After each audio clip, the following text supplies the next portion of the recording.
Hi, my name is David Knight, and welcome to those amazing Psalms. Psalm 32, No More Cover Up. Psalm 32 is about the enormous relief that comes with being forgiven.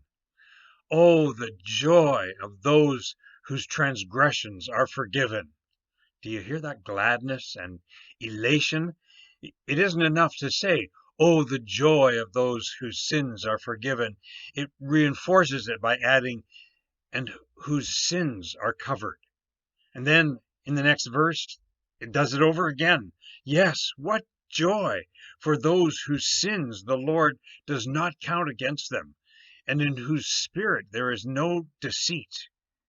The blessedness, the joy, is underscored twice with amazement, and further enhanced by another double description, this time about what does not happen. The Lord no longer counts the sinner's record against him, and the sinner is not hiding in deceit. We might be inclined to think of innocence as the preferred option, but this psalm is realistic about our sin. In spite of our failures and folly, our selfishness and sin, God does not write us off. There is always a way back. This is good news for us sinners. Then the psalm moves into the backstory that led to the forgiveness. In verse 3 to 4, the poet, probably David, since this is called a David psalm, he does not tell us the specifics of his sin, but he reveals that he nursed his guilt for a long time before coming clean about it. And that experience was torture. When I kept silent, refusing to confess my sin, my body wasted away and I groaned all day long. Day and night, your hand of discipline was heavy on me. My strength evaporated like water in the summer heat. Unacknowledged guilt doesn't just go away, it festers, taking a physical and emotional toll on the sinner as he tries to maintain control of the moral case. But he has no case, and deep down he knows it. This psalm exposes our deep capacity for self-deception, rationalization, and avoidance.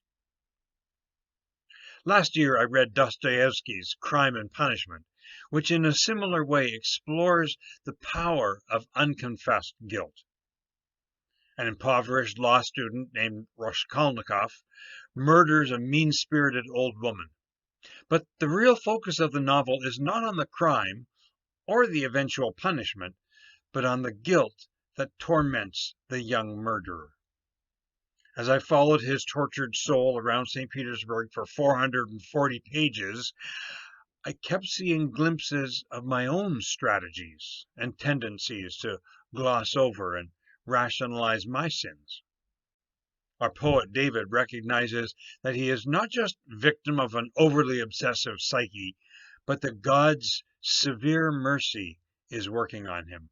God's hand is leaning on him to quit pretending that everything is okay.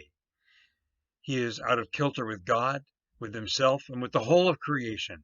His inner and outer life are at odds, and God relentlessly pursues him to recognize it.